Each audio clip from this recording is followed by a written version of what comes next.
Hello, folks, and welcome back. You are listening to A Silver Trump of Freedom. And I hope you are listening. I hope there's people out there. That's the whole reason I'm doing this, is because we got to come together, folks. Those of us who wish to understand the principles of human liberty, wish to stand up for them. They are openly being attacked these days. So let's come together like brothers and sisters and understand why we need to appreciate the principles of human liberty and why we need to be able to understand and recognize the law of slavery. So the topic for today, globalism. Ooh, conspiracy theory. No, not really. Not at all. So what are we talking about? You've heard it mentioned several different ways in recent history, very recent history. I would almost say contemporary history.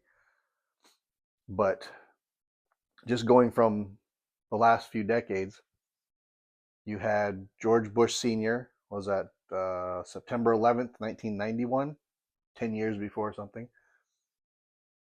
He spoke of the New World Order.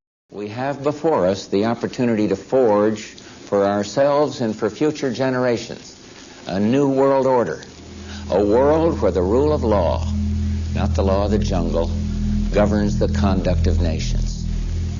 When we are successful, and we will be, we have a real chance at this new world order, an order in which a credible United Nations can use its peacekeeping role to fulfill the promise and vision of the UN's founders.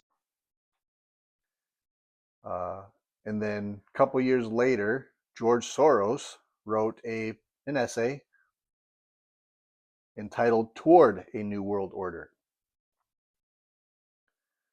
Bill Clinton referred to George H.W. Bush when he was making the assertion that we needed a new world order. Use the same phrase, same term. And after 1989, President Bush said, and it's a phrase that I often use myself, that we needed a new world order. I believe Obama referred to an international order, Council on Foreign Relations. That's where Biden was sitting when he was bragging about withholding money from Ukraine. He was sitting there at the Council on Foreign Relations. I believe at least one of the ways they refer to that is international order.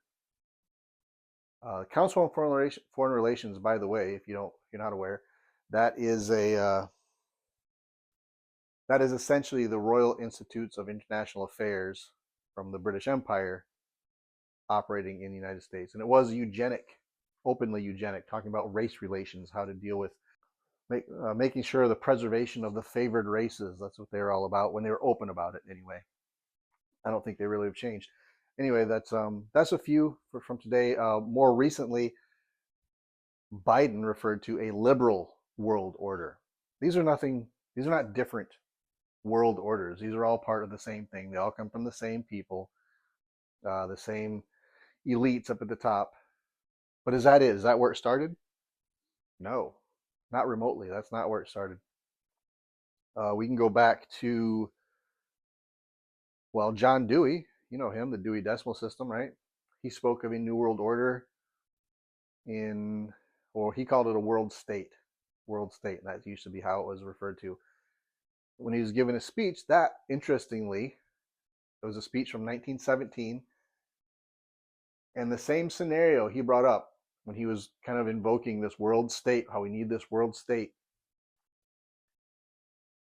President Reagan and President Clinton both referred to that base. I'm not sure what you want to call it, plagiarizing, borrowed from that exact same speech of John Dewey from 1917, when Reagan was giving a speech of some sort, and he said that imagine if people from outer space came down and threatened the United States, how quickly would we cease to worry about our separations, our divisions, and how fast would we come together against a singular threat?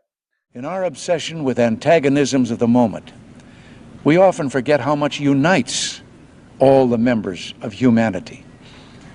Perhaps we need some outside universal threat to make us recognize this common bound.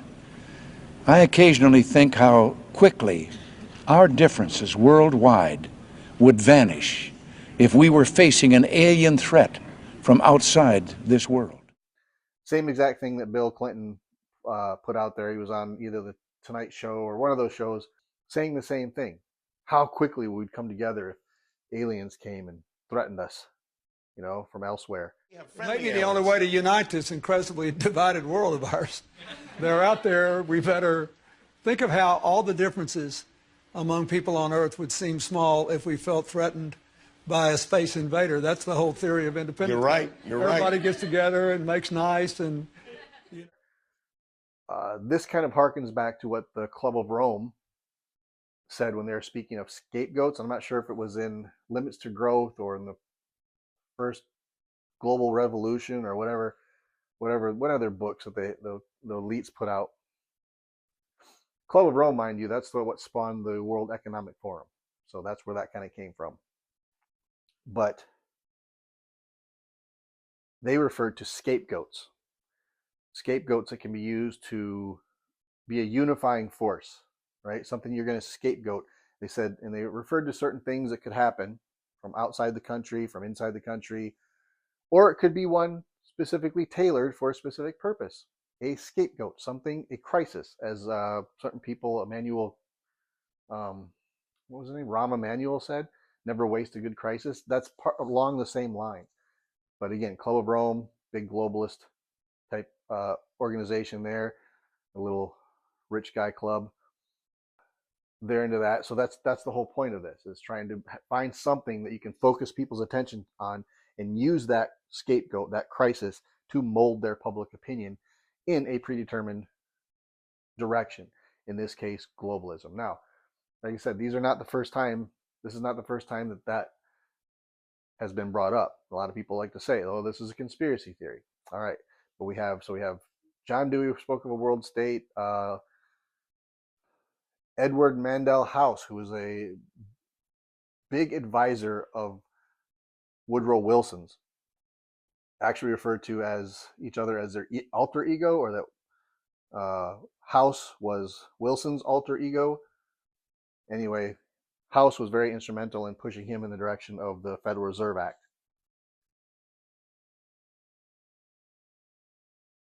House wrote a book called Philip Drew Administrator, which is kind of based on, you can tell by reading it, the ideas of Marx, also about a one world collectivist state. Okay? So, and also, the Federal Reserve Act, which is centralized banking, is essentially one of the main pillars of communism in the Communist Manifesto. That and a graduated income tax. So, mind you, the big globalists like the Carnegie's, the Rockefeller Foundation, who incidentally donated the land upon which the UN currently sits. Zbigniew Brzezinski was an errand boy for the Rockefellers. I've mentioned this before. His daughter is an overseer mouthpiece on MSNBC. He believed that national sovereignty is a myth, just like any good imperialist would, right?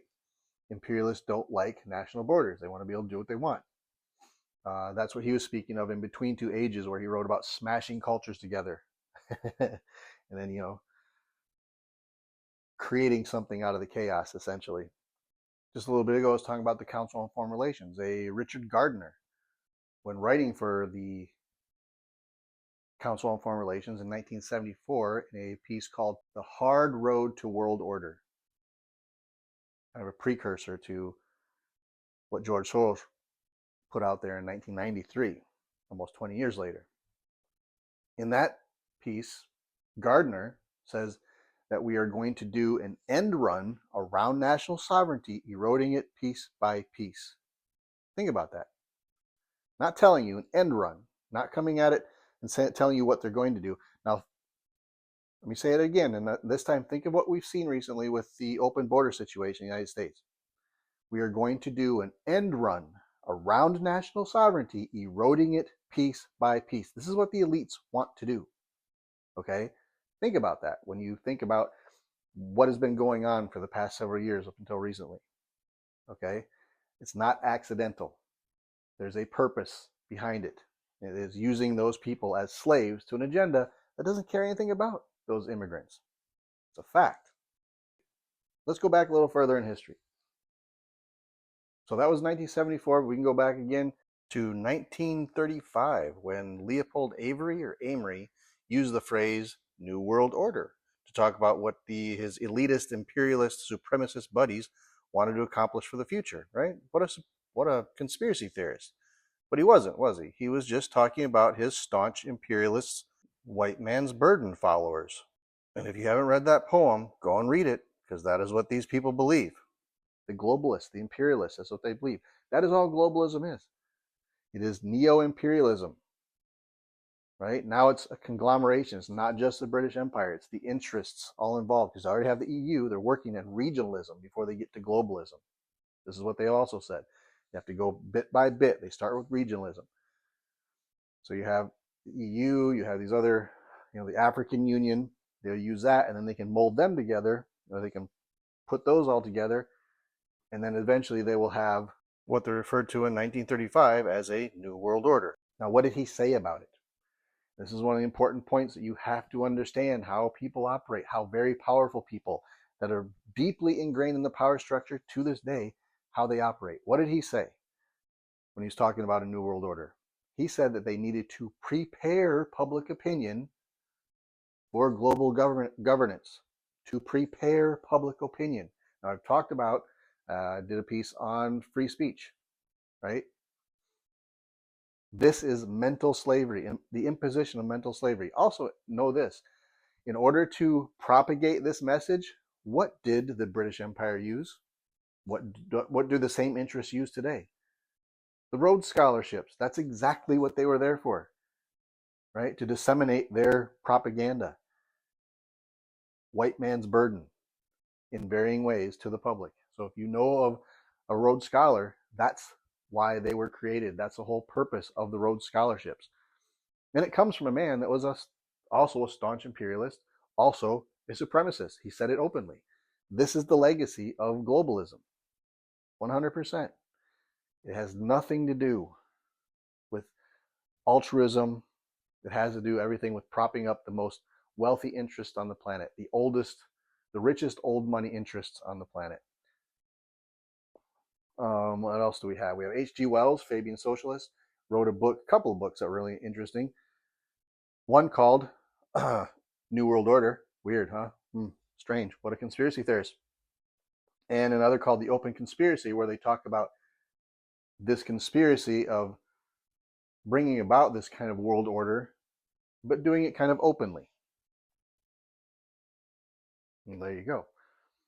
In Fabian Socialism, if you don't know, their insignia, they have used a couple. One is a wolf in sheep's clothing. There's that one. There's also the tortoise, slow and steady. So think about preparing public opinion for global governance. This is back in the 1930s, before World War II. Do you understand what that means? Do you understand that that means that these are people who are working generationally? They're not working on things that they're going to see the results of in their lifetime. That's not what they're doing. They are working for things that they will never themselves see. This is what they called the Great Game. We're still in it, folks. When Zbigniew Brzezinski writes a book called The Grand Chessboard, understand, these people that don't believe in your sovereignty, your national sovereignty, your personal sovereignty, they work long term. Zbigniew Brzezinski is dead. Did he see the fruits of his labor? No, he played his part, right? He was there talking to the Mujahideen. This is a guy who is an atheist. He thinks you're nuts if you believe in God. When he was there trying to enlist the help of the Mujahideen, what did he say? Your cause is just. Your God is going to give your land back. He doesn't believe that stuff. He's lying. He is enslaving their minds to get them to go and kill for him. That's what he did. That's what these people do. They see us as cannon fodder. That's what David Lang said at the World Wildlife Forum. What was it called? World Conservation Forum, 1987 in Denver. So David Lang, the cannon fodder that unfortunately populates this earth. That's what they refer. And that was the meeting when they were setting up the whole climate change agenda, right? You had Standard Oil there. I mean, Maurice Strong from the Rockefellers. You had, what else? You had Royal Dutch Shell. I mean, the Rothschild banking interest there. So you had these big money people. That's billions and trillions of dollars, really. Trillions of dollars at this point. The Rockefellers or the Rothschilds themselves have said that they've been at the center of global financial markets for over 200 years. So this is kind of their, well, you saw the piece I did on religion and free speech. This is kind of their religion that they're imposing upon the people, the whole climate change agenda. You can go check those others out if you want to get a little more deeply into that. But anyway, getting a little bit long-winded on this one, but there's a lot to say about it. Just suffice it to say, this is not a new thing, right? This is not some weird, wacky theory that just came up. This is what the elites have been planning for a very long time, and you just weren't told. They weren't openly doing it. An end run around national sovereignty, an end run. They're not going to be honest about it. They're going to mold your public opinion, and they're looking for people with malleable minds whose public opinion can be prepared. That's why critical thought is so important. You should not be wide open to that type of preparation from elites who don't care about you except as cannon fodder to get their job done, to get the world situated the way they want it for themselves. It has nothing to do with us. Do you think the Rothschilds, who own castle after castle after castle, who have been at the center of global financial markets for over 200 years, have any idea how the rest of us live? They care about getting us to engage in the limiting of our rights for their benefit. That's where we're at, folks. That's what globalism is. Not some wacky theory. It's an actual plan that's been going on for over a century at this point. Over a century at this point. So before this gets to be too long, I'm going to end it right there. That's just a little bit, a few snippets here and there of where we're at with globalism. And appreciate you being here. Appreciate you listening to A Silver Trump of Freedom. It is what we need right now. More people need to be hearing, like Frederick Douglass did, that silver trump of freedom, and be roused to eternal wakefulness, the polar opposite of what we now know as woke. Eternal wakefulness, so you understand when people are trying to rob you of your humanity by attacking your rights, that's part of the law of slavery, folks. That's what we're doing here. Globalism is preached as altruism, the common good. That is the battle cry of tyrants, emperors, slavers, oppressors throughout all time, totalitarians throughout history. That's, of course, what they say. It's for your own good. For your own good. Understand your best interest. Vote your best interest. Give up your rights. It's your best interest. Yeah. Anyway, thanks for being here, folks. Keep coming on back and listening to A Silver Trump of Freedom, and we will catch you next time around. Take care.